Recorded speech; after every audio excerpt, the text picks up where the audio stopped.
Bonsoir à tous, c'est Reftov, les Koulam, Bezrat Hashem, avant de commencer le cours, j'aimerais le dédicacer pour la réfoua chez les mâles, la guérison complète de Gérard Yehuda Ben Fernand Frecha, et les Avdil pour l'élévation de l'âme, les Nishmat, Margalit Bat Verucha, Yaakov Ben Frecha et Myriam Bat Mesaouda. Bezrat Hashem, le cours de ce soir, on est juste avant un nouveau départ dans le monde, un reset mondial, une réactualisation de ce qui se passe dans le monde. Des fois dans le monde il y a un reset, ok, il y a un redémarrage. C'est le cas aussi pour nous dans la vie. On repart des fois à zéro. Il y a des situations où on touche le fond. Ok, on a l'impression que tout est terminé, que tout s'éteint. Ok, et en fait c'est le moment où on peut repartir. Et vous allez voir que ça correspond avec la lumière de Shavuot qui descend donc dans les prochains jours. Cette lumière de la fête de Shavuot. On va expliquer de quoi il s'agit. En fait, il faut comprendre. Depuis Pessah jusqu'à Shavuot, ok, la fête de Pessah jusqu'à Shavuot, il y a un passage du niveau de BMA, du niveau animal, ok, au niveau de Adam, au niveau d'être humain. Il y a, dans toute chose dans ce monde, il y a des corps, ok, il y a un corps, ok, même une vache, elle a un corps. Comment dire, un animal, il est composé d'un corps. Est-ce que ce corps-là, il arrive à faire dominer le côté divin qui est en lui, ok, qui va faire de lui un homme. Ok, il y a des hommes aussi qui restent des behemoths, qui restent des animaux. Cette période de Pessah jusqu'à Shavuot, c'est une période de transition où tout ce qui va se passer pendant cette période, elle va nous permettre de faire une réactualisation de notre nefesh, de notre âme. C'est-à-dire le nefesh BMI, il peut se transformer en nefesh Eloki. Ou du moins une part du nefesh BMI. Chaque année, on transforme un côté BMI en nefesh Eloki. Du côté animal en côté divin. Un homme, il peut se comporter comme un animal. Il peut manger, faire ses besoins, ok, se marier, avoir des enfants, dormir. Il n'y a pas de sentiment. Il peut ne pas avoir de sentiment. Il peut ne pas avoir même si il est dans la catégorie des humains. Le comportement est le même qu'un animal avec des règles, avec un peu plus de classe, ok. Mais des fois, on est face à le côté BMI animal de notre neshama qui prend le dessus. Pendant cette période-là, on change de niveau. Le monde aussi, il passe un reset, une réactualisation. Et c'est pour ça que les prochains jours, ils vont être,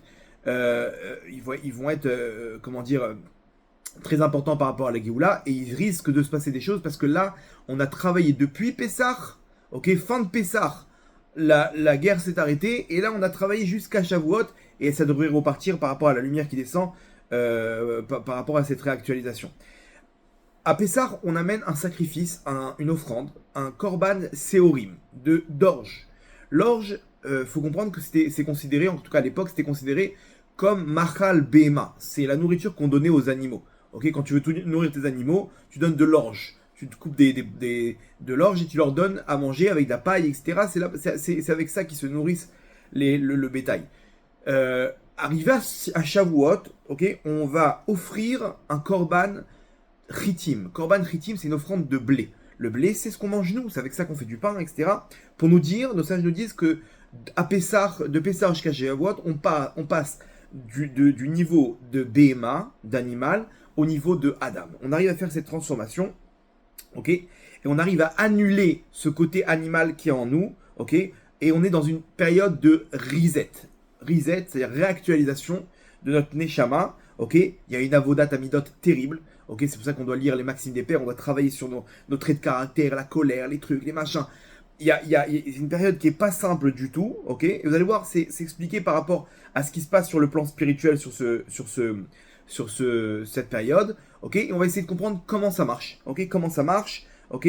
On va essayer de comprendre comment les choses elles se passent sur nous, dans le monde, dans la vie de tous les jours. Vous allez voir, c'est un message que si on arrive à le comprendre, on pourra arriver à de grandes choses, Bezrat Hashem. Et surtout, quand on comprend ce qui se passe à l'intérieur du moteur, on peut plus facilement imprégner les choses et les appliquer. Ok, donc ça c'est le cours de ce soir. Vous allez voir, il y a des petits hidushim. Je vous demanderai juste d'accrocher vos ceintures. Et bien sûr, je vous ramènerai chez vous pour la fête de Shavuot avec toutes ces lumières et pour les prochains événements. Alors, qu'est-ce qui se passe sur le plan spirituel? Sur le plan spirituel, de Pessah jusqu'à Shavuot, il se passe quelque chose d'incroyable. À Pessah, on sort d'Égypte. Ok, c'est la fête qu'on appelle la sortie d'Égypte. Tous les ans, à la même période, le Harizal nous dit que notre Neshama aussi, elle sort d'Égypte. Metzarim, c'est tout ce qui est toutes les choses qui nous oppressent. on est face à des forces négatives, qu'elles soient spirituelles, matérielles, ok, des épreuves. Ça, c'est à Pessah, on a la possibilité de sortir de là-bas. C'est-à-dire, on va prendre, imaginez-vous quelqu'un qui prend une barque et qui prend le large, qui essaye de prendre le large.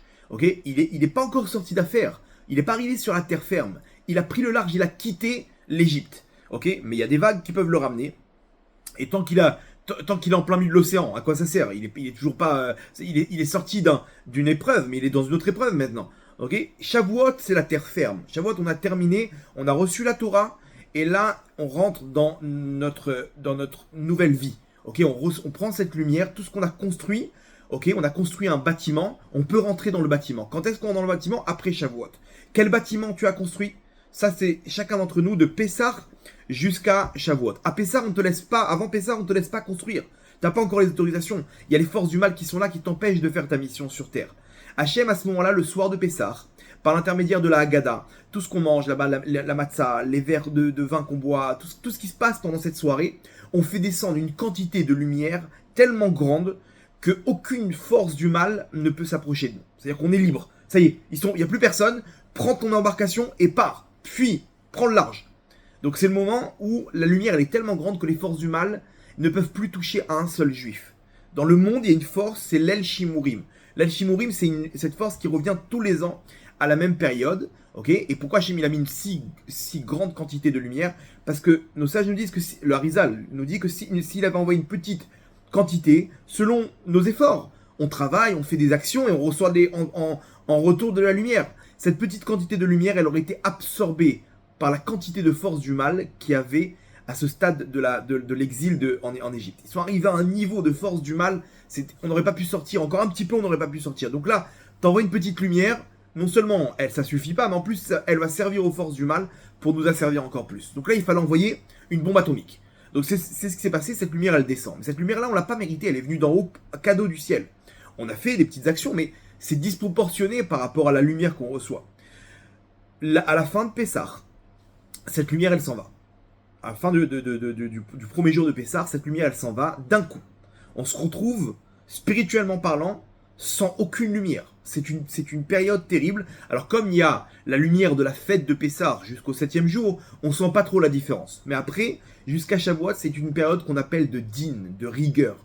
Il se passe des épreuves, c'est très dur. Tout ce qu'on fait, on a l'impression d'avancer dans du brouillard, avec des hanches, avec des chaînes, avec un sac à dos de pierre, dans de l'eau. Tout est dur, tout est dur. Le shalom bayit, les enfants, le travail, la parnassa, des épreuves, c'est que des histoires, que des malentendus, que des embrouilles. Ok, c'est cette période parce que d'un coup il n'y a plus de lumière. Bon, il y a une marloquette, il y a une discussion, est-ce qu'on reçoit cette lumière, elle redescend tout au long de le conte du Homer, ou c'est une lumière supérieure qui descend. Marloquette entre le Rachash et Rabbi Yaakov Abu Hatzera.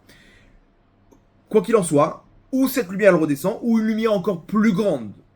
Ok, elle redescend, mais cette fois-ci elle redescend selon nos actions. C'est la même lumière qu'on va recevoir, mais cette fois-ci sur 49 jours. Chaque conte du Homer, on fait descendre cette lumière. La lumière qui va descendre, elle va dépendre de la journée, du travail qu'on a fourni pendant la journée. C'est un travail qui va être sur le nefesh, les midot, les traits de caractère, la colère, les machins. C'est là-bas, on est face à des épreuves qui nous affaiblissent notre nefesh. On doit surmonter des épreuves terribles, ok? Et c'est ce qui se passe pendant ces 49 jours. On est en train de construire. Là, on construit le bâtiment. Ça y est, on peut construire le bâtiment. Premier jour du Homer, deuxième jour du Homer. Chaque jour, il fait descendre une lumière. Cette lumière, on la sent même pas. Pourquoi? Parce que, en fait, c'est un bloc. C'est un bloc. Quand tu construis ta maison, tu profites pas encore de la maison. T'es pas encore dedans. Tu vois ça y est, je vois le carrelage, je suis content. Mais quoi alors? Et alors, comment tu te sens? Mais je suis pas rentré encore dedans. Je le vois de l'extérieur, je suis content, donc là, c'est exactement pareil. On n'est pas encore entré dans cette maison. Le soir de Shavuot, donc le 50e jour de Shavuot, à ce moment-là, on doit élever la présence divine, la Shrina. La Shrina, on doit l'élever à l'image d'une femme qui va se retrouver avec son mari. Ok, donc le Yichud, chaque lumière qui descend dans les mondes d'en haut, elle descend entre l'union entre Akash Baruch Hu et la Shrina. Ok, c'est une union qui fait descendre de l'abondance dans le monde. Alors, c'est 49 jours, c'est 7 semaines. C'est 7 fois 7 semaines, ok. Donc, pardon, c'est 49, ouais, c'est 7 fois 7, c'est 7 semaines. 7 semaines, ils correspondent exactement aux 7 jours que la femme, elle doit se purifier avant de se tremper au mikvé, dans le bain rituel. Ce qu'on appelle les Sheva Nekim. Elle doit purifier, ok, son sang. Ok, il y a le sang nida de ses menstruations qu'elle a reçues. C'est un sang qui est impur. Ok, elle passe une certaine période jusqu'à qu'elle a plus d'écoulement, et à ce moment-là, elle doit compter 7 jours. Ces 7 jours-là qu'elle compte, c'est 7 jours de pureté, où elle doit voir qu'il n'y a pas, son sang il est pur, il n'y a pas de tache, il n'y a pas d'écoulement à ce moment-là. Une fois qu'elle a passé ces 7 jours, elle peut se tremper au mikvé. Donc elle se prépare, elle se fait belle, etc. Elle se trempe au mikvé, et après elle peut se retrouver avec son mari, et là ils peuvent amener une neshama au monde, ils peuvent mettre au monde un enfant. Ces 7 semaines, c'est exactement ces 7 jours de purification que la femme, ok, elle doit faire, mais là c'est la shrina, c'est la femme d'en haut, entre guillemets, la présence divine, la shrina Akdosha qui se purifie, et qui purifie son sang, ok, donc c'est des jours de purification ce qu'on passe. Et la purification, c'est pas simple, ça demande du travail, de purifier quelque chose, ça demande du travail. Donc c'est des jours qui sont, c'est 7 semaines cette fois-ci, et après on va embellir la shrina. Comment on embellit la shrina? Avec l'étude de la Torah. Toute la nuit, on doit étudier la Torah. C'est une étude de la Torah qui est fixée dans ce qu'on lit dans les Sidurim. On étudie la Torah, 24 livres qui correspondent aux 24 parures de la shrina. On donne à la shrina des bijoux avec lesquels elle va se paraître, des bagues, c'est des bijoux spirituels, c'est des habits spirituels. Comment on lui donne ces habits spirituels? Comment on embellit la shrina? Chacun d'entre nous, ok, le niveau dans lequel on est relié à la shrina, on va embellir avec notre étude de Torah. L'étude de la Torah, ok, les 24 livres de la Torah, ils vont nous permettre d'embellir la shrina. C'est toute la nuit, après on lit le Zohar, il y a plein de trucs à faire, etc. Et un peu avant le lever du soleil, on va au mikvé. Ok, chez les hommes, ok, on va au mikvé. Ok, en Israël c'est très courant. En France un peu moins, ils n'ont pas trop la possibilité. Ici il y a des mikvés dans tous les quartiers. On va au mikvé et là-bas on pense à ce que la shrina se trempe au mikvé. Dans ce bain rituel, quand on se trempe, on pense que la shrina se trempe au mikvé et arrive à la prière du matin. Au moment où il y a à Moussaf, il y a la Kedusha de Keter, là-bas à la fin on dit Shema Israël, on dit Shema Israël. Lorsqu'on dit Echad, le Echad il vient unir Akadosh Baruch Hu et la Shrina. Maintenant la Shrina selon ce qu'on a construit depuis Pessah jusqu'à maintenant, et là l'abondance elle descend. Ça prend 3 jours avant que ça descende, le jour même, le lendemain, et le soir, ça y est, l'abondance elle peut descendre. On a fait descendre sur nous une lumière énorme, alors qu'on va appeler le don de la Torah, cette lumière de Torah qu'on va recevoir ce jour-là, le jour de Shavuot, ok, au même moment, elle va se matérialiser, chacun selon sa neshama.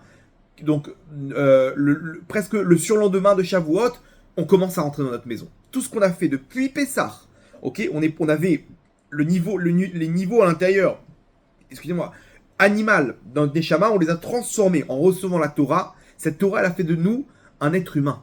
Elle nous a transformé le nefesh behemi en nefesh Eloki. Si on fait tout ce tikkun là, tout ce seder, on a fait descendre sur nous une lumière incroyable.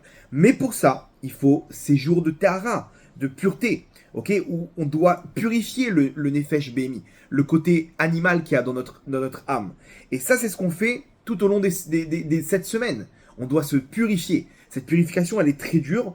Et comme on n'a plus de lumière qu'on doit construire, alors on est un peu, on est face à une période terrible d'épreuves et de difficultés. Et on ne sait pas où on va. On est un peu perdu dans notre vie. C'est pas pour rien. Mais vous inquiétez pas, la lumière, elle descend.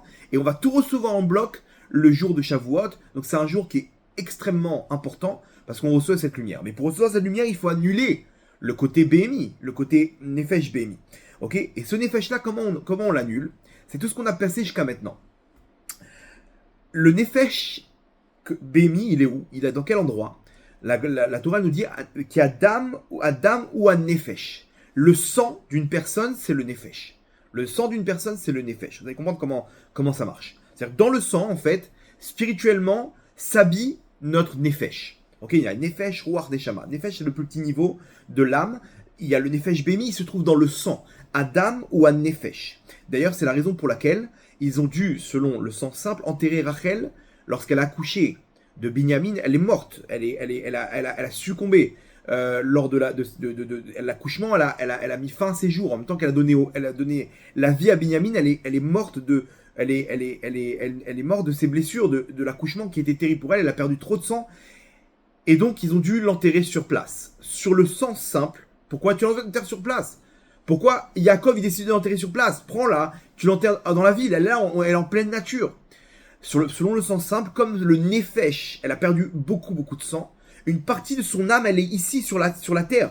Une partie de son Nefesh. Donc il faut l'enterrer au même endroit pour que 100% de son âme, elle soit réunie au même endroit. Sur le plan spirituel, pourquoi on l'a enterrée ici? Parce qu'il fallait qu'elle prie pour ses enfants. Plus tard, lorsqu'ils vont être exilés, ils vont passer par ce chemin-là. Par le Derer Bethléem, le chemin de Bethléem. Selon le sens kabbalistique, pourquoi? Parce qu'en face de Bethléem, il fallait qu'elle soit en face. Parce qu'à Bethléem va naître cette force du mal qui est le christianisme, qui va faire du mal au peuple d'Israël, et elle doit venir adoucir la naissance de cette religion qui va faire tant de mal au peuple d'Israël. Sans Rachel Imenu, ils nous auraient exterminés. Pour vous dire pourquoi Hachem il a placé ici cette pièce sur l'échiquier spirituel. Donc ça c'est le dam ou un nefesh. Donc maintenant vous allez comprendre, quand on mange quelque chose, on mange où est-ce que tout ce qui se trouve dans la nourriture, où est-ce qu'il va se trouver? Dans le sang, ok? C'est dans le sang que le sang il va redistribuer à tous les organes, à tous les éléments qui ont besoin. Dans le sang, on va retrouver ce qu'on mange. C'est pour ça que la Torah elle nous demande de faire attention à ce qu'on mange. Pourquoi? Parce qu'on est influencé, notre nefesh, il est influencé par ce qu'on mange. À tel point que si on mange des choses qui ne sont pas cachères, notre cœur, notre nefesh, il se bouche. C'est-à-dire, on ne peut plus comprendre la Torah, on a du mal à prier, on a du mal à... Il faut faire hyper attention à ce qu'on mange. Il y a beaucoup de gens qui mangent n'importe où. Le mec, il va au McDo, on a mangé un fish. Mais d'accord, mais ce fish, il est dans quelle huile? C'est de l'huile animale, là-bas, ils ont mis des steaks. T'es en train de manger un fish qui se trempait dans l'huile animale. Qu'est-ce que tu... Non, mais on a pris qu'une salade. D'accord, mais tu crois qu'ils ont vérifié la salade? T'es en train de manger des vers, il y a des vers dans la salade. Prenez une feuille de salade, vous la mettez au soleil, vous allez voir ce qui va sortir de là-bas. Vous croyez vraiment là-bas, mais c'est une salade italienne, vinaigrée, t'inquiète pas, il n'y a rien à craindre, c'est caché, il n'y a pas de viande. Mais oui, mais ta salade verte, il faut faire attention. Donc on mange des trucs, les ustensiles, ils ne trempent pas au mikvé, des fois de la cuisine de non-juifs, etc. C'est très problématique de manger dehors à Botaï, surtout en France. Mais s'il y a une surveillance, alors il n'y a pas de problème. Mais des fois, on mange des trucs, c'est le même prix. Tu prends juste une surveillance un peu plus stricte, tu rajoutes quelques shekels, quelques centimes, quelques euros, mais tu améliores ta neshama. Des fois, vaut mieux mettre le prix, ok, parce que c'est spirituel, ça peut permettre à mes enfants, à ma famille, d'évoluer spirituellement parlant, ok. Et on nous demande de manger des animaux qui sont purs. Qui sont purs, c'est quoi? Qui ruminent, qui ont le sabot fendu. C'est pas pour rien. On veut pas des animaux qui sont des bêtes féroces. Parce que ces animaux-là, ils ont une tendance à terrasser, à tuer, à manger. Ils ont de la cruauté. Donc cette cruauté, quand je vais manger cet animal, elle va rentrer en moi. Et le Israël, il doit être kadosh, il doit être pur. Il doit avoir cette pureté d'esprit. Donc je peux pas manger ce que je veux, je peux pas manger des bêtes féroces, je dois manger des animaux qui mangent des herbes, qui sont calmes. Quand je mange de la viande, cette viande-là, elle me transforme pas elle vient pas alimenter le côté animal qui est en moi. Elle va alimenter le côté spirituel, ok? Quand tu manges des cafards, des trucs, tu rentres le côté égout qu'il y a dans la rue. Tu manges je sais pas, les gens ils mangent n'importe quoi. Et le Rav Zamir Cohen, un jour il a raconté, il disait qu'il était parti faire des conférences en Thaïlande. En Thaïlande, il y a énormément d'Israéliens qui sont là-bas. Et il est parti en Thaïlande. Et il devait passer dans un endroit, dans une grande synagogue, là-bas dans le Bet Rabad. Avant d'arriver dans le Bet Rabad, il y avait le marché. Il y avait des stands. Il racontait qu'il avait la tête baissée. Et il raconte qu'à un moment, il y a un stand. C'est des stands qui sont un peu... qui portent comme ça avec des roues. Et qui posent. Et il y a un stand qui passe devant lui. Il s'arrête et il voit dans le stand, il voit les apéros des Thaïlandais. Des espèces de... Je sais pas comment expliquer. Des brochettes avec... genre c'était des brochettes en mode... ils avaient frit des cafards, des bêtes. Et il dit, ils mangent tout ce que nous on pulvérise. C'est-à-dire nous ici, quand on voit un truc comme ça dans notre maison, on va prendre le pulvérisateur. Eux ils mangent tout ce que nous ici on pulvérise. Il était étonné de voir, c'est exactement tout ce que tu vois là-bas dans les K200, K300, tu vois tout plein de formes. Eux ils font des apéritifs de ça. Ils les mettent en brochette et ils se font des kiffs avec ça. Vous êtes conscient que ça alimente le côté BMI. De manger des animaux. Tu es influencé par ce que tu manges. D'ailleurs, c'est marrant parce qu'ils ont la tête de ce qu'ils mangent. Tu vois, des Irlandais, des machins, ils ont des têtes par rapport aux animaux qu'ils mangent. Ça influence le nefesh. Ça influence le nefesh. Maintenant, le Harizal, il dit pire que ça, c'est qu'une une personne, elle peut perdre toute sa spiritualité. Elle peut manger là-bas des rouchot qui sont dans ces animaux-là et tout perdre, comme c'était le cas de Rabbi Yochanan Kohen Gadol. Le Kohen Gadol, il a tout lâché, il a tout abandonné du jour au lendemain. Pourquoi, nous dit le Harizal? Parce qu'il a mangé quelque chose qui a fait un court-circuit dans son nefesh. En tout cas, le sang, c'est le nefesh. Si on purifie notre sang, ok, on peut arriver à purifier notre nefesh. C'est pour ça qu'une femme qui fait attention à la pureté familiale, la femme, elle a 3 mitzvot. Elle a la nida, la mitzvah de nida, de se purifier pour son mari, par rapport le sang de nida. Il y a la mitzvah de chala et la mitzvah de adlakataner, d'allumer les nérodes pour Shabbat. La mitzvah les 3 mitzvot, elles agissent sur son nefesh, ruach, neshama. D'abord, je vous fais le ruach, neshama. Le ruach, c'est la mitzvah de chala. Okay, parce que la chala, on l'a donné aux Kohanim. Les Kohanim, ils représentent la sira de Tiferet. Tiferet, c'est ruach. Elle vient alimenter le côté ruach de sa neshama. J'espère que vous êtes accrochés. C'est un peu des notions kabbalistiques, mais je pense que c'est accessible. La neshama, ça représente le ner. Le ner, là-bas, c'est les mochines qui s'allient. Ça fait tous les shemot agdoshim, ça fait ner. Quand on allume la lumière, elle alimente le côté neshama qui se trouve dans le cerveau, dans la tête. La mitzvah de nida, elle purifie le nefesh d'une femme. Une femme qui veut purifier son nefesh, des fois, il y a des problèmes nafshi, des problèmes psychologiques. Okay, ça vient du nefesh, des fois. Il faut voir, une des raisons, c'est peut-être que la femme, elle respecte pas ses halachot comme il faut. Petite page publicitaire, ma femme, elle fait des formations de ça, de pureté familiale. Ok, elle aide même les femmes mariées qui veulent apprendre comment ça marche, ou les femmes qui sont déjà mariées qui veulent faire un petit rafraîchissement. Il y a son mail, je crois, dans la description du cours, ok, s'il y a des femmes qui sont intéressées. Mais en tout cas, la pureté familiale, ces halachot de pureté familiale, par rapport à la nida, des règles de nida, elles vont purifier le nefesh, puisque tu purifies le sang. Le dam, le sang, c'est le nefesh. Donc quand tu purifies ton sang de la meilleure des manières, le nefesh d'une femme, il se purifie au même niveau. Ok, donc c'est un changement incroyable. Des femmes, des fois, elles ont besoin de prendre des cachets, des calmants. Leur nefesh, il n'est pas tranquille. Il y a tout plein de problèmes psychologiques. Il faut voir d'où elles viennent. Que des fois, la source, elle vient pas de problèmes de nida. En tout cas, Akadosh Baruch Hu, il nous demande d'être spirituel. Ok, il nous demande d'être spirituel. Et pour ça, il y a des règles. Ok, comme tu vas à la Maison Blanche. Tu peux pas t'habiller comme ça. Le mec, il vient en short et en tongs. Tu dis non, tu peux pas. Tu es obligé de venir en costard. Tu es obligé de venir en costume. Tu peux être, comment il s'appelle Zalinski. Il adore mettre ses petits trucs de uniforme là. Il se met en t-shirt, il monte ses muscles. Non, tu veux venir à la Maison Blanche, tu mets costard cravate. Il y a des règles. Tu fais partie de la noblesse. Am Israël, il est rouhani. Am Israël, il a un côté rouhani et il doit faire attention à tout ça. Et donc, il faut inverser le côté BMI en côté Eloki. En nefesh BMI, en nefesh Eloki. Maintenant, on a tous un nefesh BMI. Ok, chacun selon comment il alimente. Ok, ce nefesh BMI, on l'a tous. Ok, la question, c'est qu'est-ce que tu fais avec ça? En parlant de Nefesh BMI, j'ai vu une scène d'un Nefesh BMI, ok. Je vous raconte quelque chose qui était très choquant à l'époque pour moi, ok. J'espère que vous allez, si vous êtes en train de manger en écoutant ce cours, alors faites une pause, ok. Mettez la scène de côté, parce que là, je vais raconter quelque chose, Nefesh BMI, une scène à laquelle j'ai été témoin, pour comprendre c'est quoi la différence, ok. J'étais en France, j'étais adolescent. J'ai pris le train, je partais à Paris, rejoindre des copains, je sais plus pour quelle raison. Et je prends le train, on est dans le train, tout le monde est calme, posé, un wagon plus ou moins rempli. En face de moi, il y a une personne, ok, en tongs, ok, donc on est 2-3 comme ça, et lui il est en face de moi, quoi. Il est pas directement en face, il est un peu sur le côté. Un mec en tongs, je le vois, il met son pied sur son genou, ok, donc je vois d'un peu plus près ses pieds, et je vois qu'il cherche un truc dans sa poche. Et là, je vois scène d'horreur. Qu'est-ce qui sort de sa poche? Il sort, accrochez-vous bien, un coupe-ongle. Un coupe-ongle, il a gardé, maintenant, il sait pas quoi faire, il s'est dit, tiens, je vais couper mes ongles. Il sort un coupe-ongle, et là, je dis, non, il va pas faire ça quand même. Je sais pas, pense à nous. On est en face de toi, là, on est face à une scène terrible. Il sort un coupe-ongle, et il commence je sais pas, il était face au pied, quoi. Il est en train de passer à l'acte. J'analyse, maintenant je fais un zoom sur les doigts de pied. J'attends, qu'est-ce qui nous prépare là?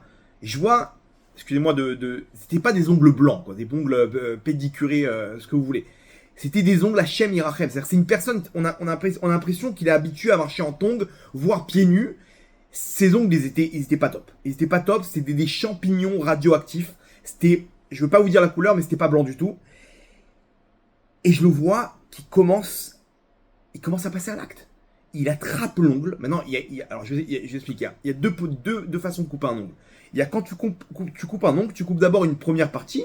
Après, tu chopes la partie avec ton truc, tu coupes la deuxième. Tu te retrouves avec l'ongle dans la main. C'est très calme, c'est très silencieux. Tu jettes l'ongle dans les toilettes, il n'y a pas de problème. Surtout nous, selon la Torah, faut comprendre une chose, qu'un ongle, c'est là où se trouvent toutes les forces impures. Ok, donc nous, on fait des tiataïm sur les mains. Mais sur les pieds, les forces, on peut pas les enlever. On fait jamais des tiataïm sur les pieds. Vous savez pourquoi? Parce que les forces du mal qu'il y a sous les ongles, elles sont trop grandes.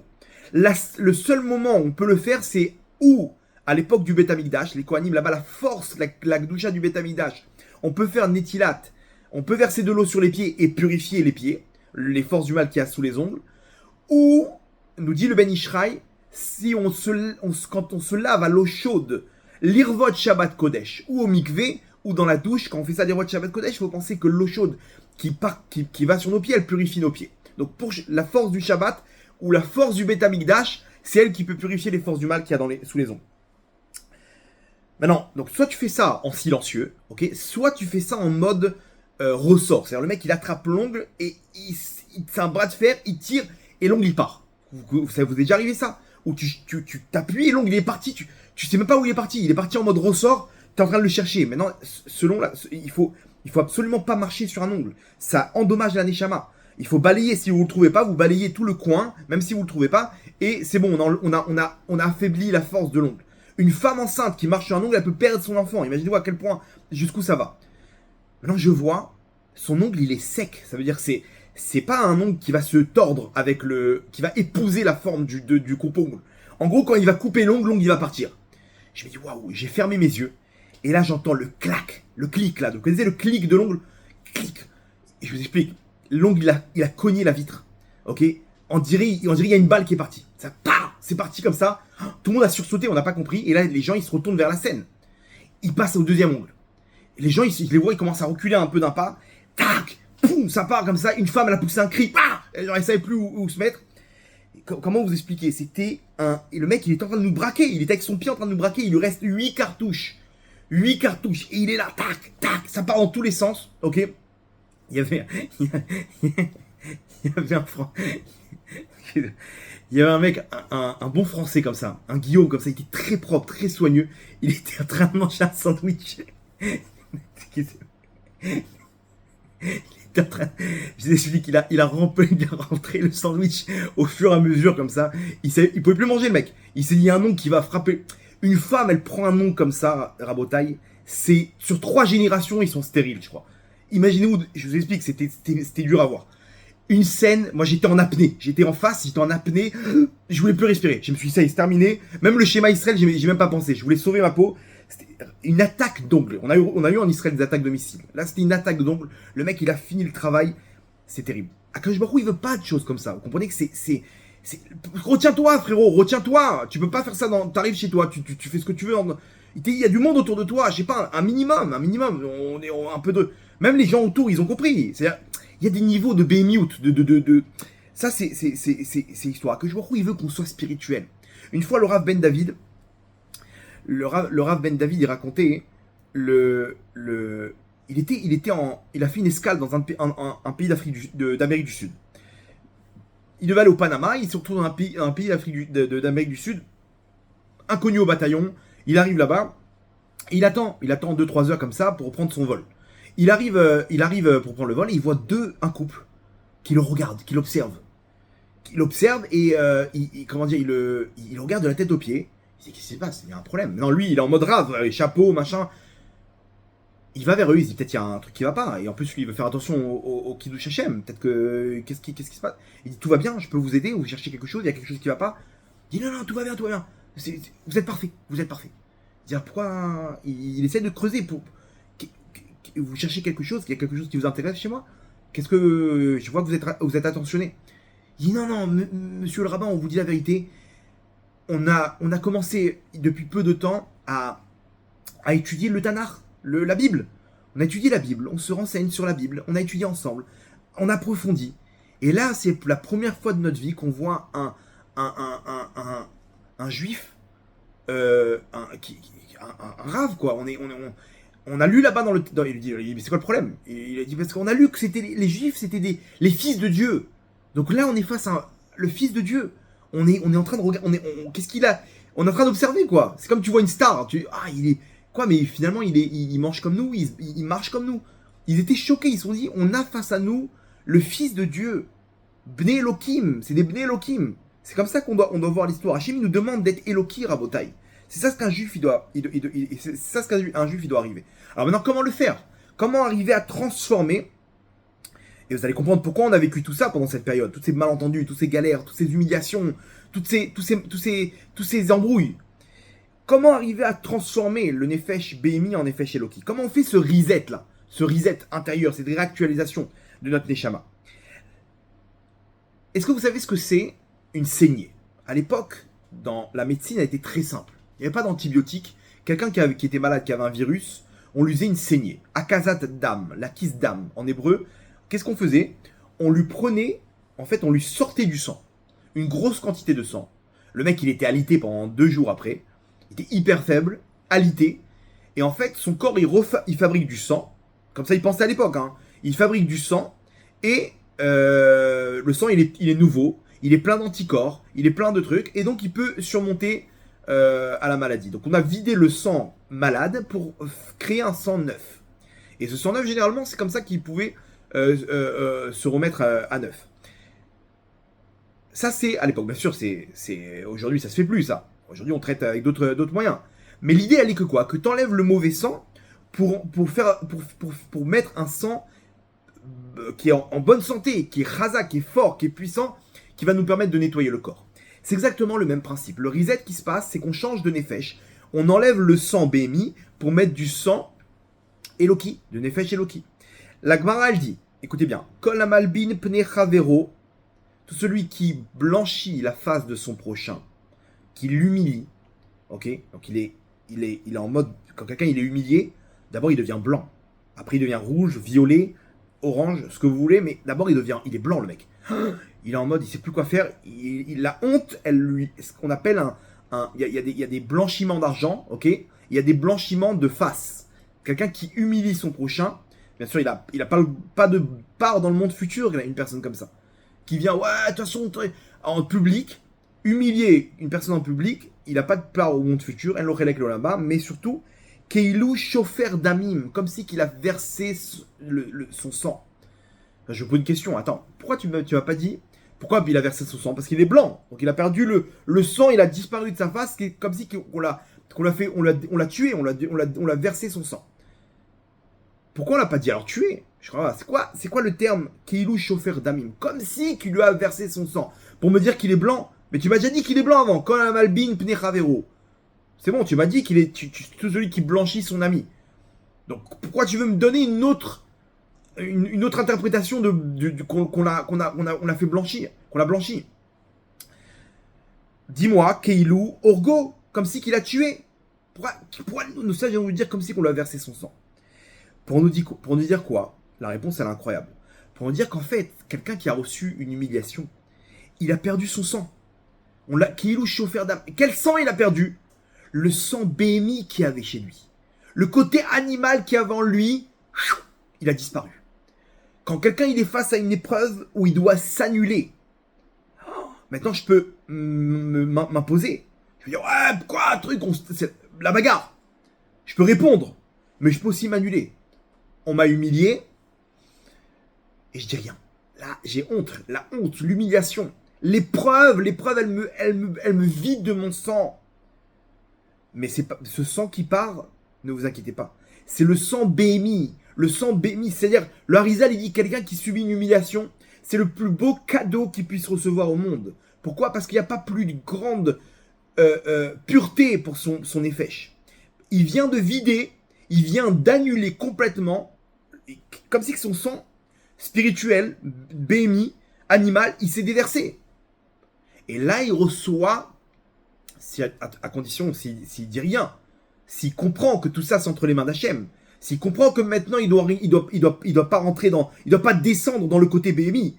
C'est pas un gorille qui tape sur sa poitrine. Ah, tu vas voir, je vais te montrer. C'est pas deux lions qui se disputent pour qui va diriger. Non, t'es un Ben Adam. On t'a humilié, c'est pas pour rien. C'est pas pour rien qu'il y a ça. Hachem il s'est pas trompé. Hachem il t'a amené telle personne, c'est pas pour rien. Ça peut être une autre humiliation. Tu prends ça en mode, tu fermes les yeux et tu laisses le sang couler. Tu fais une akasa d'âme, tu fais une saignée maintenant. Et attention, t'es pas perdant. T'es perdant que du Nefesh BMI. Mais derrière, ce qui vient, c'est le Nefesh Eloki. Le bisayon, l'humiliation, le bitoul, toute épreuve où on doit s'annuler, Rabotai, elle nous annule pas, nous. Nous, on est encore là. Mais c'est le Nefesh BMI qui est annulé. C'est le côté animal qui m'empêche de recevoir cette épreuve avec amour. Parce qu'on m'a pris de mon argent. L'argent, c'est quoi? C'est je veux recevoir, je veux prendre, je veux acquérir des choses. C'est BMI. Celui qui veut prendre, c'est BMI. C'est animal. Un Ben Adam, il doit donner. La différence entre un homme et un animal, c'est que l'homme, il donne. L'animal, il prend. D'ailleurs, comment on dit un homme en hébreu quand tu veux dire un homme, comment tu dis genre un bonhomme, quoi. Tu dis un gever. En hébreu, c'est un gever.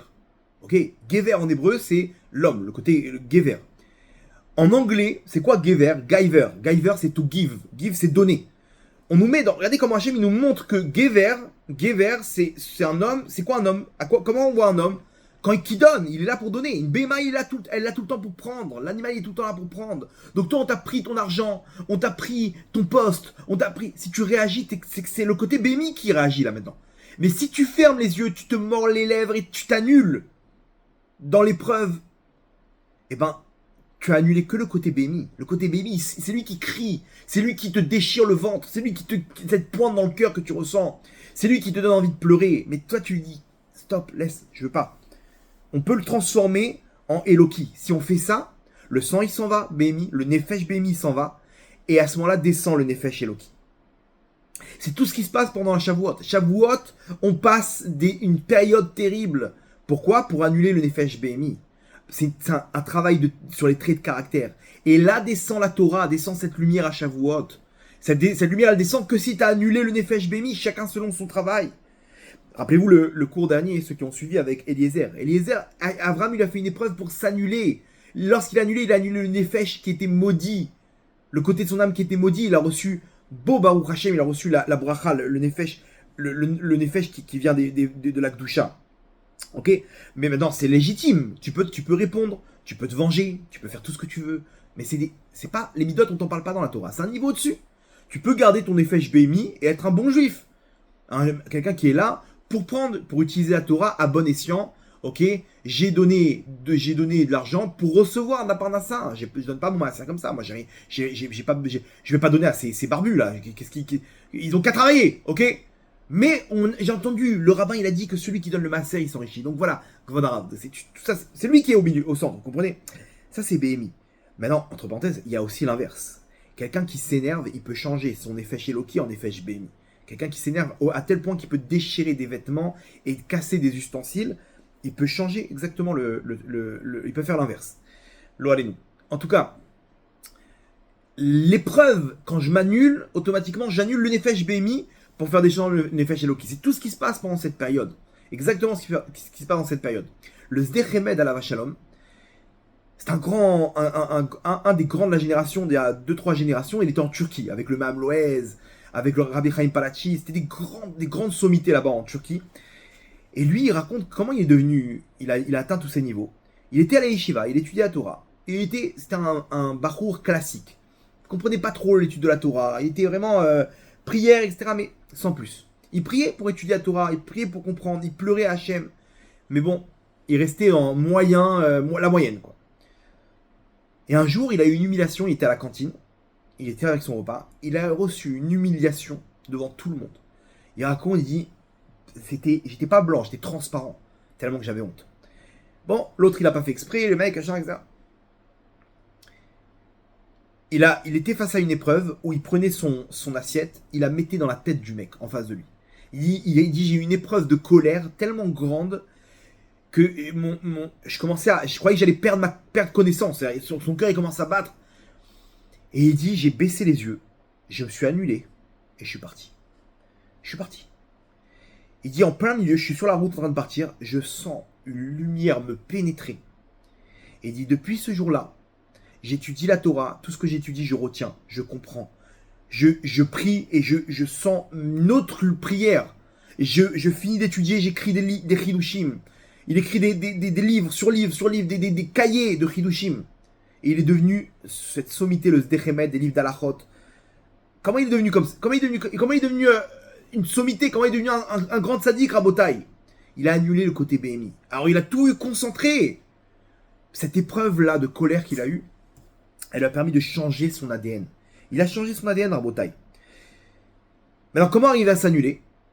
Par rapport à ce que la Torah elle nous dit. C'est ça le don de la Torah. Tu veux recevoir la Torah. Alors viens, on va voir si tu es capable de recevoir cette Torah. Viens, on va voir si je te donne entre les mains. Imaginez-vous, on te donne une arme. On te donne la Torah entre les mains qui va faire de toi un ange sur terre. Qui peut faire intervenir les mondes supérieurs. Qui peut faire descendre de l'abondance sur lui, sur sa famille, sur le monde. Qui peut intervenir pour annuler des décrets.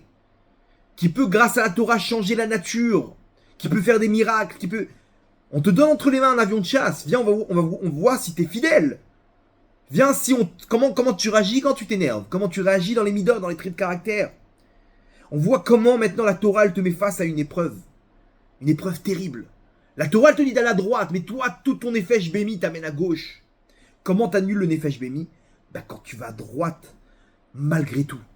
C'est dur, tu te sens tiraillé. La Torah, elle te dit, tu t'appelles Torah Bodarav, j'ai le droit de faire ça. Assour. C'est dur, là. C'est très dur, ce que vous me demandez.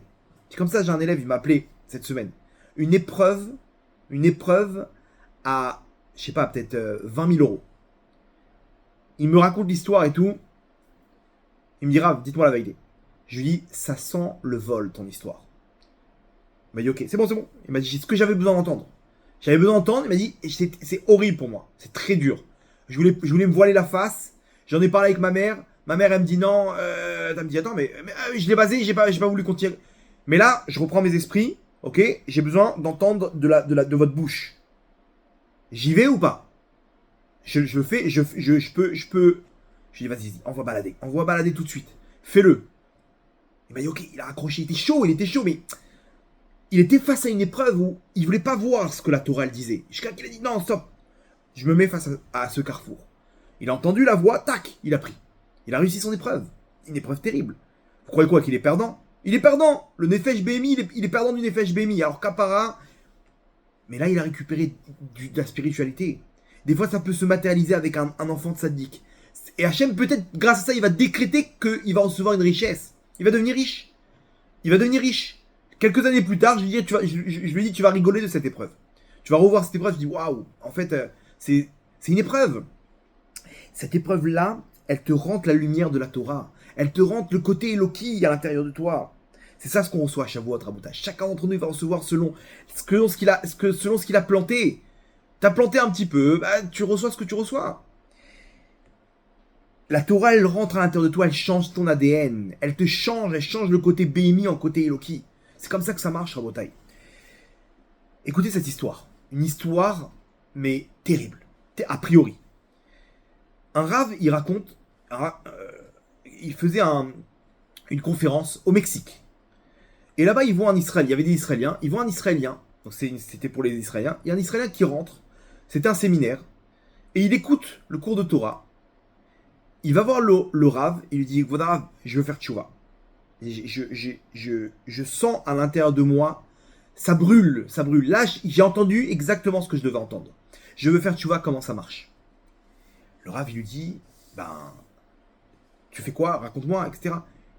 Il lui dit, on s'en fiche, je veux faire tchouva, je vous suis, là maintenant en Israël, je viens avec vous.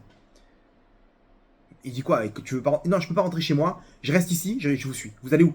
Il dit, écoute, viens, on va te laisser dormir ici si tu veux. Tu suis avec nous les prières, les machins, on va trouver une chambre. Et tu restes avec nous pendant le séjour. Comme ça, 1 jour, 2 jours, 3 jours. Le 4e jour, il y a une femme qui débarque, en poussant des cris. Il est où mon mari? Elle vient avec les enfants, un bébé dans la main, 2-3 enfants derrière elle.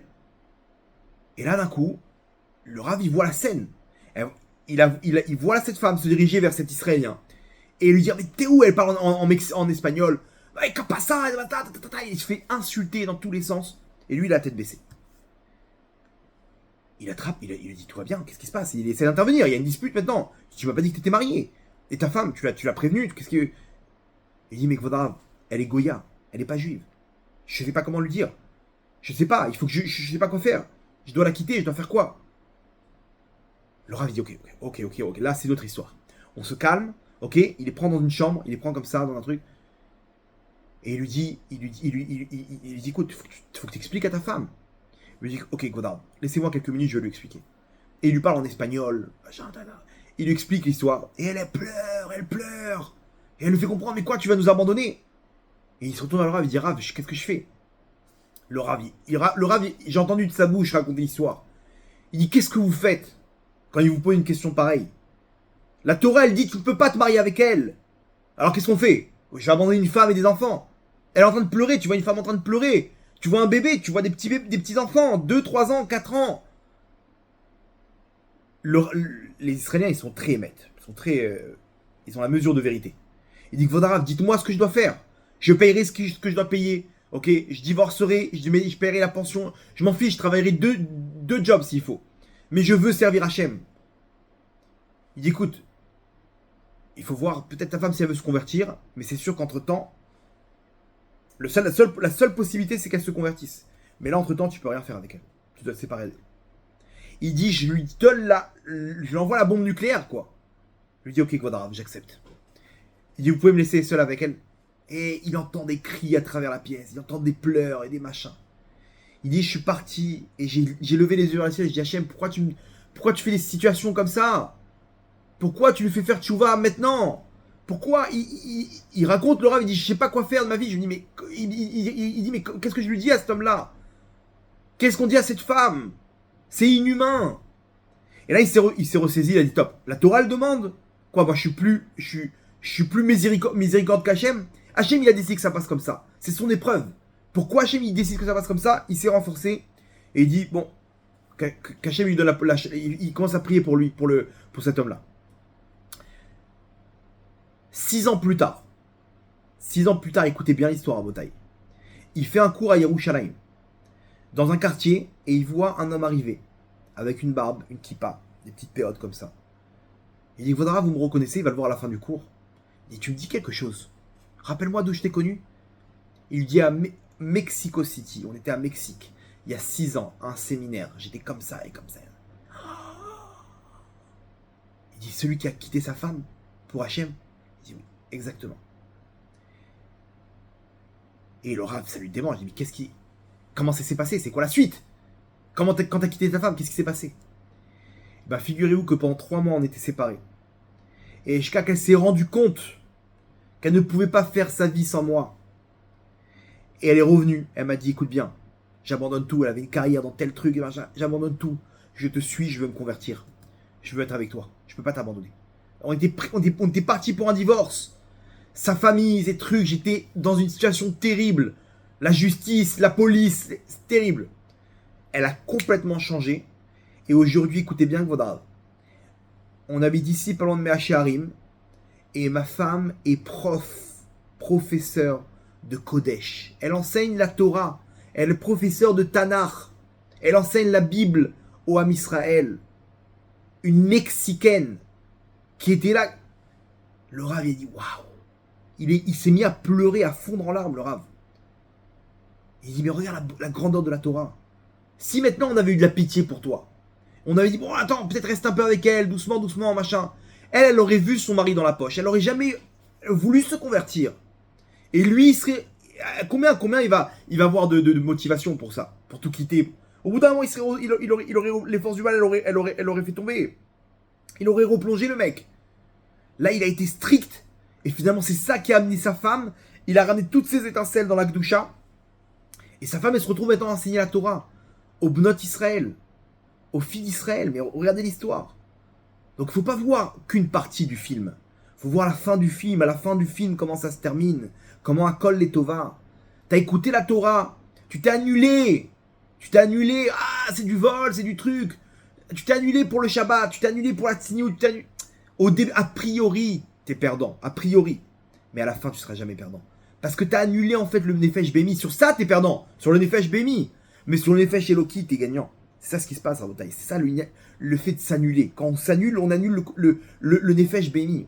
Rabbi Nachman, il dit, le Ikar de la Tchouva, l'essentiel de quelqu'un qui fait Tchouva, du repentir, c'est qu'il reçoit des bisionotes, des humiliations. Lorsqu'il reçoit des humiliations, il yidom veishtok. Il se taise. Quel rapport? Vous allez comprendre l'histoire. Pourquoi quand j'ai des humiliations et que je dis rien, pourquoi j'ai complété ma tchouva? En fait, c'est très simple. Parce que, pourquoi je réagis? À cause du Nefesh Behemi. Quand je m'annule, quand je me tais, quand on est en train je suis humilié, je me tais, et ben j'annule, je montre à Kadosh Baruch Hu, je montre à Hachem, regarde Hachem. Tout ce que j'ai fait comme Averot, c'est à cause du Nefesh Behemi. C'est à cause de ça que j'étais attiré par les femmes et par toutes ces avérotes. Mais là maintenant, regarde, la preuve que je suis plus là-bas, c'est que j'arrive à me taire, j'arrive à contrôler mon Nefesh Behemi. Donc voilà, fais-moi confiance pour la suite d'Hachem. Ma tchouva, quand je t'ai demandé pardon, la preuve que je suis fidèle, c'est parce que regarde, je suis plus dans le Nefesh Behemi, je suis plus là-bas. J'arrive à le tenir, mon Nefesh Behemi. Donc demain, si j'ai une épreuve, une avéra, je pars au plongée.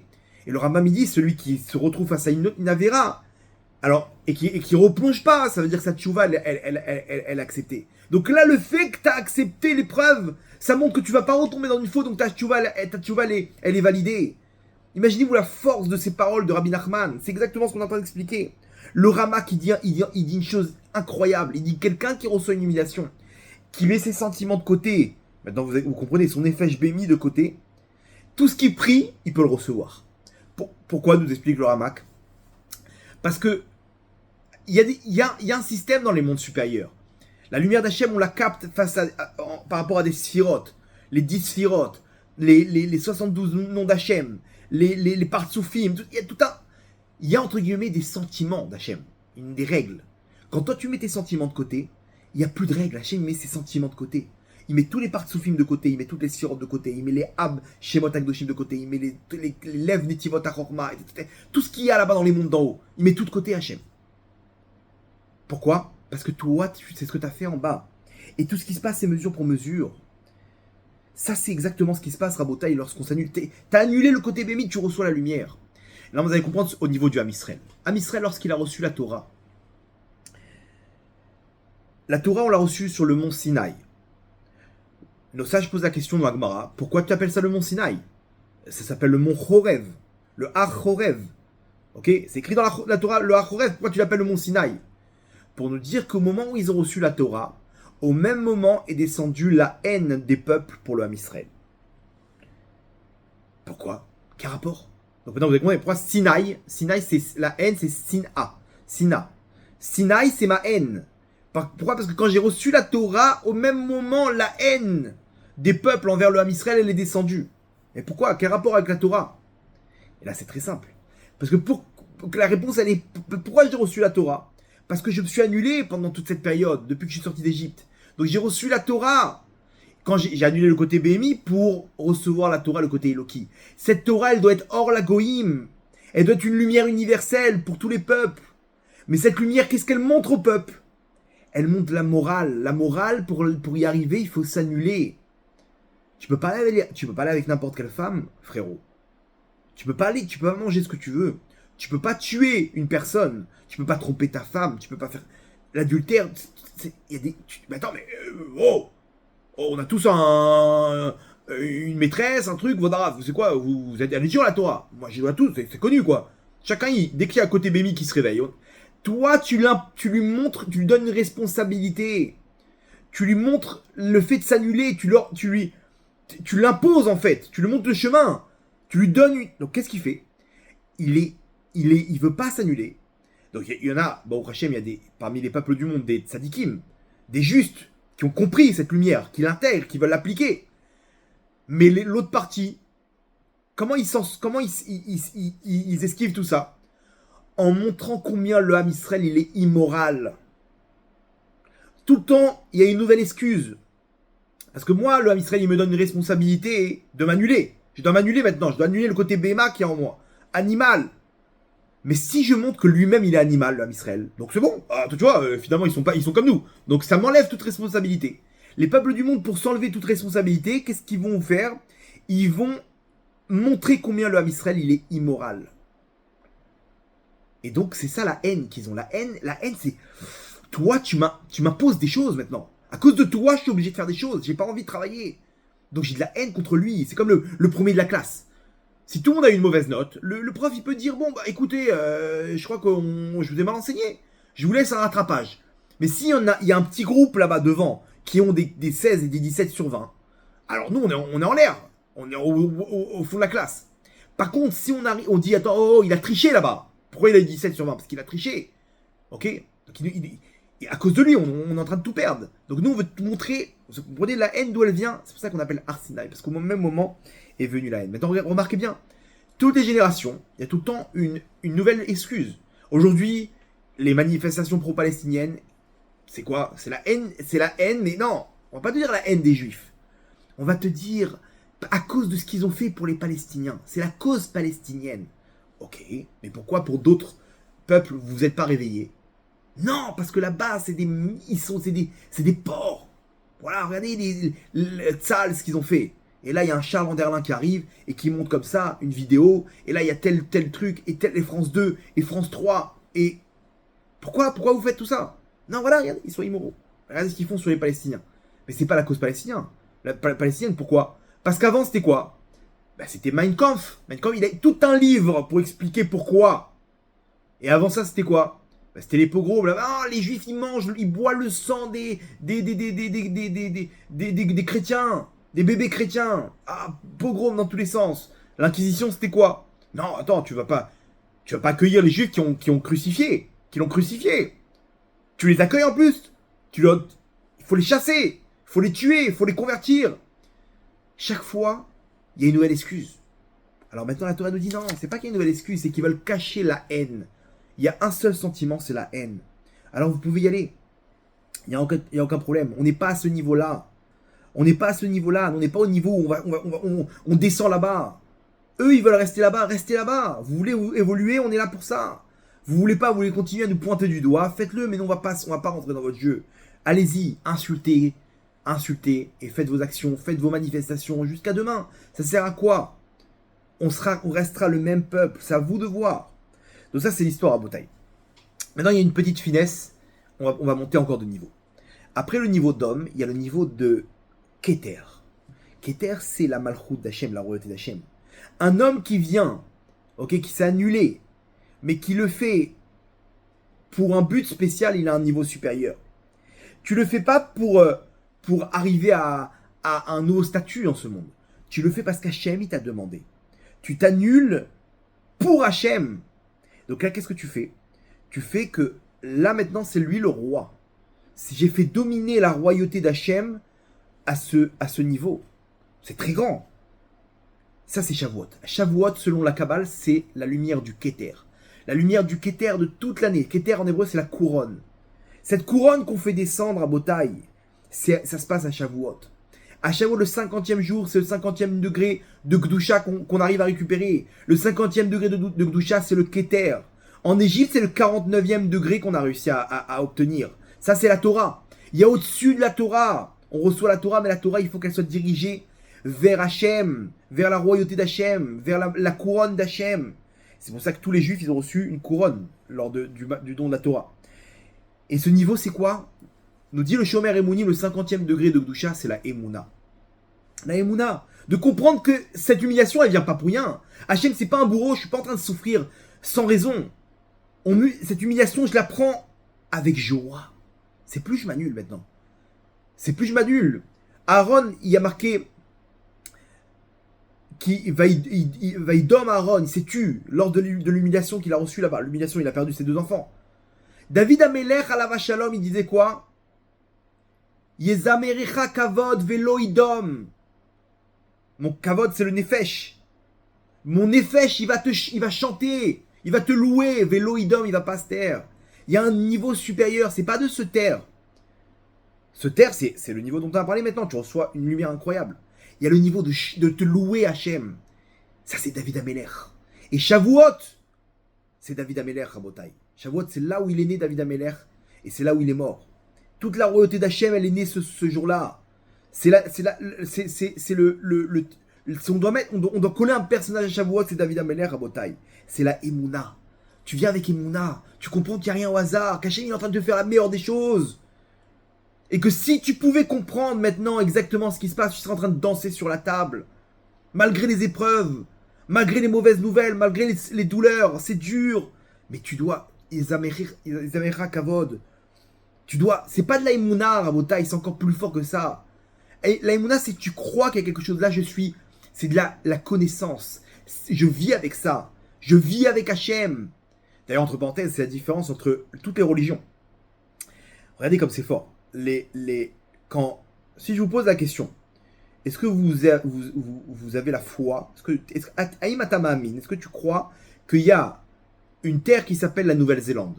Réponse, on va dire oui. D'où tu sais? Parce que c'est connu. C'est connu. Il y a des vidéos, il y a des photos, il y a des gens qui sont partis là-bas. Ok, très bien. La Révolution française, est-ce que tu as des preuves que ça existait? Est-ce que tu crois que ça existait? Alors, c'est connu. On a des écrits, il y a des historiens. Il y a un groupe de gens qui a vécu la situation. Et donc, aucun historien ne peut nous placer cet événement. Parce que tu veux nous placer cet événement-là, ils vont dire, non, on n'est pas au courant de ça. Les événements qu'un nombre important de personnes ont vécu, ils passent ça, c'est quelque chose de connu. Donc même si on n'est pas là-bas, personne au monde ne va remettre en cause la Révolution française, bien qu'il n'y a aucune photo, il n'y a aucune vidéo, il n'y a aucune personne qui était là-bas. Ok, il n'y a aucune preuve. Non. Pourquoi? Parce qu'il y a un groupe de personnes qui a vécu l'histoire, et ce groupe-là, il a transmis, ok, à la génération d'avant.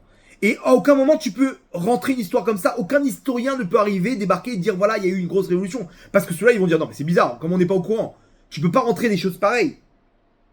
Le don de la Torah, Rabotai, c'est le Ham Israël entier. On parle de 600 000 hommes, plus de 2,5 millions en tout de personnes qui ont vécu cette épreuve, cet événement. Ils l'ont vécu. Donc quand la règle, elle est quoi? Quand il y a un groupe important de personnes qui sont témoins d'un événement, tu peux pas refuter. C'est un événement qui fait partie de l'histoire. Ok? Et vous comprenez bien que Moshe Rabbeinu, il peut pas débarquer un jour avec la Torah et leur parler d'un truc comme ça. Parce que quand il va leur dire, regardez le pasouk, Ania Kadavar Agadol Azé, est-ce qu'il y a quelque chose d'aussi grand que ça? O Anishma Kamohu, ou quelque chose, on peut entendre une chose pareille, Hashama Am Kol Elokim, qu'un peuple, il a entendu la voix de Dieu, Medaber Mitor Haesh, qui parle à travers le feu, Kaasher Shamata, comme tu as entendu, Vayechi, et qui a survécu. Moi, maintenant, si je vois un livre comme ça, je dis, mais de quoi tu parles, mon cher Rabbeinu? On n'a jamais été témoin d'une chose pareille. Donc, à aucun moment, il peut rentrer ça, mon cher Rabbeinu. Aucun historien ne peut rentrer à Torah s'il y a une phrase pareille. Le peuple, il reçoit ça. De quoi tu parles? On est jamais au courant de ça. Et vous croyez qu'ils sont naïfs, les juifs? Excusez-moi, mais certains d'entre nous, malheureusement, ils font les pires arnaques. Mais d'un coup, tu leur places une chose qui va en plus leur donner une responsabilité et les obliger de faire 1 tonne de commandements en plus. Ils devaient se séparer à l'époque parce qu'ils étaient mariés avec leur tante. Ils doivent manger maintenant certaines choses de telle manière. Qu'est-ce que tu nous fais gober là, mon cher Rabbeinu? C'est quoi cette histoire? Et là non, personne, c'était choquant pour personne parce qu'ils ont tous vécu l'histoire. Et ils ont tous transmis l'histoire. Jusqu'à aujourd'hui, le Ham Israël qui est là sur sa terre. Donc c'est pas, est-ce que tu crois qu'il y a eu le mont du Sinaï? C'est un événement historique, Rabotai, où Dieu, il a parlé à une nation entière. Et la preuve, c'est qu'on est encore là, en train de le témoigner. Maintenant, les autres religions, sur quoi elles se basent? Sur le témoignage d'une personne. Ok? Vous connaissez les 2 autres religions? Ok, renseignez-vous comment ça a commencé. C'est un rêve, et là-bas, c'est un dévoilement. Bon, ok, je dis ça, je dis rien, mais quand il y a une personne, c'est plus pareil. Quand il y a un groupe de personnes qui a vécu l'histoire, alors là, c'est différent, vous comprenez? Donc nous, on doit vivre avec cette Torah que c'est Hachem qui parle. Quand Hachem dit à la droite, tu dois te réjouir. C'est plus une épreuve. On doit prendre ça avec Emouna. On n'a aucun doute. C'est ça ce qu'il a fait, Rabotai David Ameller. David Ameller, lorsque il a perdu la royauté, il s'est fait insulter par le roche du Sanhedrin, le plus grand de tous les tzadikim là-bas. Le grand du tribunal du Sanhedrin, qui lui dit, il appelle Isha Damim, assassin, il appelle assassin. Là-bas, il lui fait 5 insultes. On parle pas d'un mec qui est sorti d'un bar, qui est bourré. On parle du Rosh Sanhedrin, le plus grand sur le plan spirituel du Ham Israël, qui dit ça de David Ameller. David Ameller, il est avec ses hommes il dit qu'est-ce qu'on fait, David Ameller, on lui coupe la tête. Hachem Amarlo Kalel. Hachem lui dit de m'insulter. C'est Hachem qui m'insulte à travers lui, je suis pas là, il annule toute situation. Quand il parle comme ça, c'est Hachem qui me parle. J'aurais dû agir autrement. J'ai compris Hachem. Il n'est pas sur le bâton, il ne s'arrête pas au bâton. Bilam, il a voulu maudire le Ham Israël, il n'a pas réussi. Lui, s'il me maudit, c'est qu'Hachem l'a laissé me maudire. C'est que je mérite. C'est que je dois entendre ça. Donc si c'est ça, j'accepte. Dans son cœur, David Ameller, il n'y a pas un battement de plus ou de moins. Il est avec Hachem, il ne se laisse pas embrouiller. Donc ça, je nous dis qu'à ce moment-là, il atteint le 4e pilier du trône céleste. Comment? Pas par l'intermédiaire de la Torah, pas par l'intermédiaire des mitzvot, grâce à la Emouna. Ça, c'est le Keter Rabotai. C'est ce qu'on doit recevoir, c'est Shavuot. C'est comme ça que ça se passe à Shavuot, Rabotai. De Ruth à Moavia, Ruth qui faisait partie des peuples du monde. Elle est là-bas, elle n'a pas de Nefesh Eloki, rien du tout. Elle s'est convertie, elle a fait tout son chemin. Et de elle est descendu David Ameller, et de elle va descendre toute la descendance jusqu'au Mashiach. C'est ce qui se passe, Rabotai. C'est ça ce qu'on vit, c'est ça Shavuot. On lit la Megillat Ruth pour comprendre qu'à Shavuot, il y a un reset dans notre Neshama. On redémarre tout. Et comprenez bien, c'est ce qui va se passer dans le monde. Dans le monde, il y aura un reset. Un reset, ça peut être des bombes nucléaires, Chas Shalom. Rappelez-vous du Midrash. Roser Meler Paras, le roi de Perse, il revient. Vous croyez quoi? Ils veulent gagner du temps, pourquoi? Vous croyez qu'ils n'ont pas d'uranium avec eux? Ils veulent arriver au moment où ils vont revenir au combat avec une bombe nucléaire. Et là, ce sera plus le même combat. Ils vont repartir avec leur victoire, c'est de faire le maximum de dégâts. C'est leur idéologie, Rabotai. Ils veulent absolument la bombe nucléaire pour l'utiliser, pas pour dissuader. Ils veulent l'utiliser parce que c'est leur idéologie, c'est comme ça qu'il vient leur Mahdi. Ils veulent détruire le monde. Ils n'ont aucune pitié. Vous comprenez? Et le monde, il va arriver à une 3e guerre mondiale, Chas Shalom. On y est. Ils sont tous en train de placer des pions sur l'échiquier mondial. Et là, il y aura le reset. On est face des prochains jours après Shavuot, c'est là que tout commence. Vous allez voir comment les choses vont se mettre en place. Les événements, ils vont se mettre en place. Si ça commence après Shavuot, on est chanceux. Parce que là, on aura cette lumière, cette grande lumière avec nous. Sinon, ça veut dire que c'est encore des épreuves à surmonter pour pouvoir faire descendre cette lumière. Si c'est après Shavuot, c'est une autre dimension à Botaï.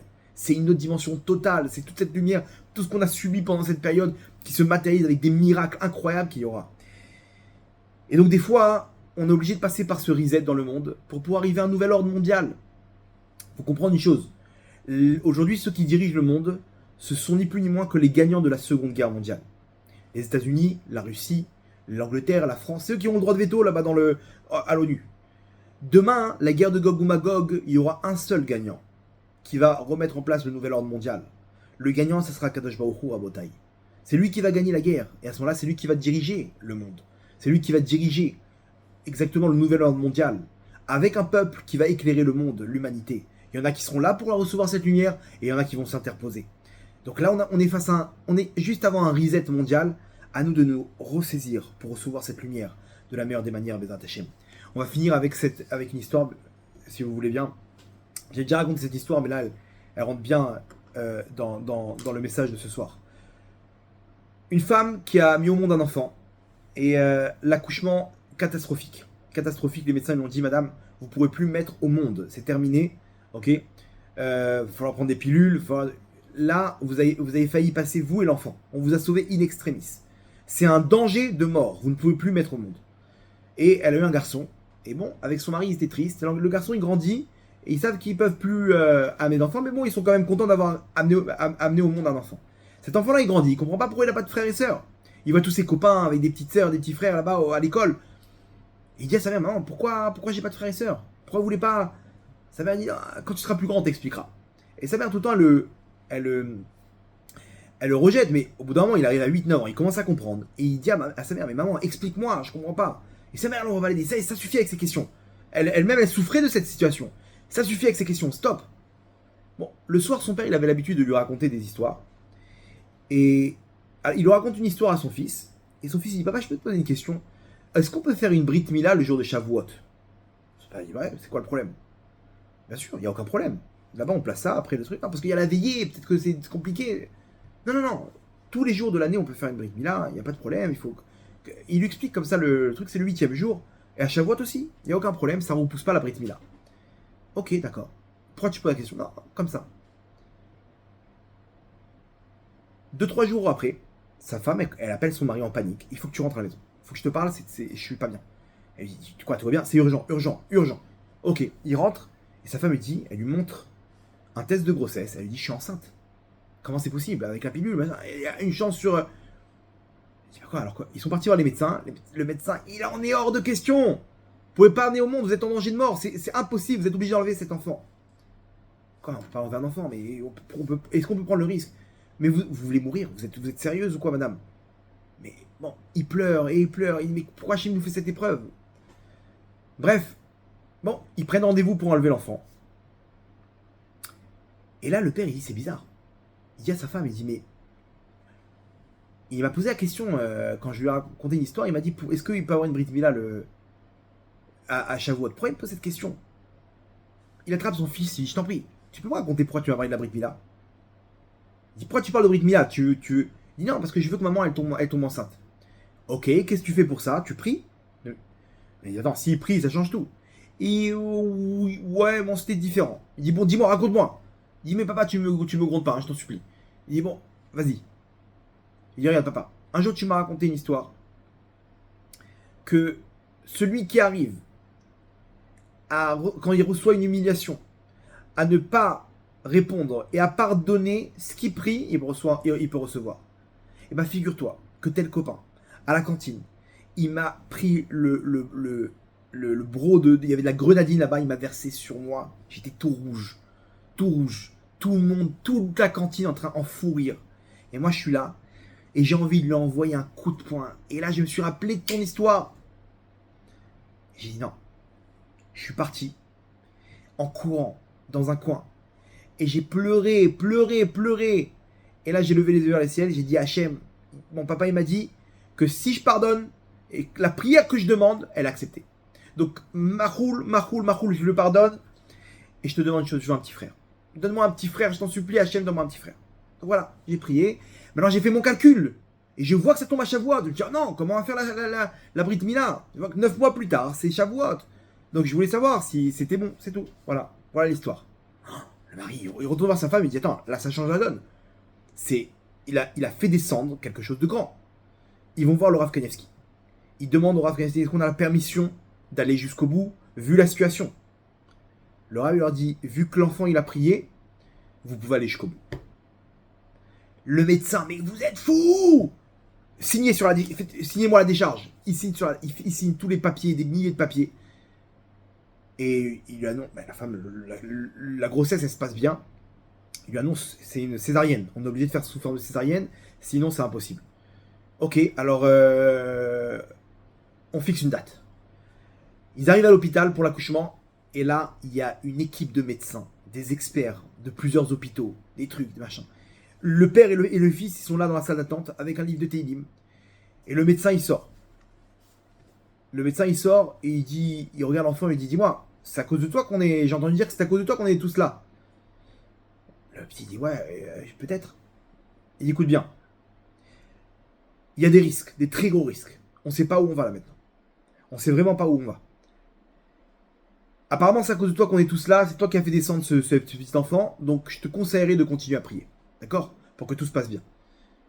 Voilà, je préfère être clair. Ok, monsieur, voilà, ok. Et là, ils prennent le livre de Teilim, ils commencent à crier. Agir la main à l'ordre. Après 25 minutes, le chirurgien, il ressort avec un bébé. Il enlève son masque et on voit un grand sourire.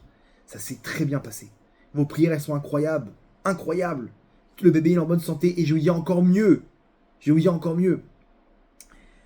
Il s'est avéré que le problème qu'il y avait avant, ok, il a disparu. Elle est sortie d'affaires, elle peut avoir des enfants, d'autres enfants. Et donc maintenant, on a fini, on a tourné la page. Je peux appeler ça un miracle de la médecine. Ok. Donc voilà, Mazal Tov, il lui donne l'enfant, le truc, et comme ça c'est terminé. Est-ce que la Brit Mila était à Shavuot? Quelques jours après, Rabotai. Mais en tout cas, le message, il est incroyable pour nous. On attend cette venue du Mashiach, c'est une Leda, c'est une naissance. À Shavuot, ça peut descendre. Ça peut être une naissance pour nous, un renouveau, une renaissance, un reset, un redémarrage, un nouveau départ à Botaï. Pour le Ham Israël et pour chacun d'entre nous dans notre vie. On vit des épreuves, on vit des épreuves terribles. À nous de prendre ça de la meilleure des manières. Parce que là, ce qui va descendre, cette nouvelle naissance, ok, au moment de Shavuot, ça descend, cette lumière, elle descend. Cette lumière, elle peut descendre toute l'année. Mais là, Shavuot, il y a quelque chose de grand. Pour chacun d'entre nous. Après tout ce marathon, Rabotaï, il faut encore, devant la ligne d'arrivée, encore, comme vous savez, les sprinteurs, ils arrivent, hop, ils poussent la tête comme ça. C'est exactement ce qu'on doit faire maintenant à Shavuot. Mettre toutes les forces dans la bataille et continuer dans les épreuves. Et continuer à louer Hachem, continuer à le remercier, continuer à le chanter. Continuer à prendre tout ça avec amour. Parce qu'on y est, on est à la fin, Rabotaï. Les événements, ils vont pas être simples. Mais à nous de prendre ça de la meilleure des manières. Parce qu'on est face à cette naissance. Et là, il y aura comment dire, on arrive face à cette nouvelle lumière, la lumière du Mashiach avec la Géoula, Berachamim, Dolim, Baruch Adonai Olam, Amen, Amen.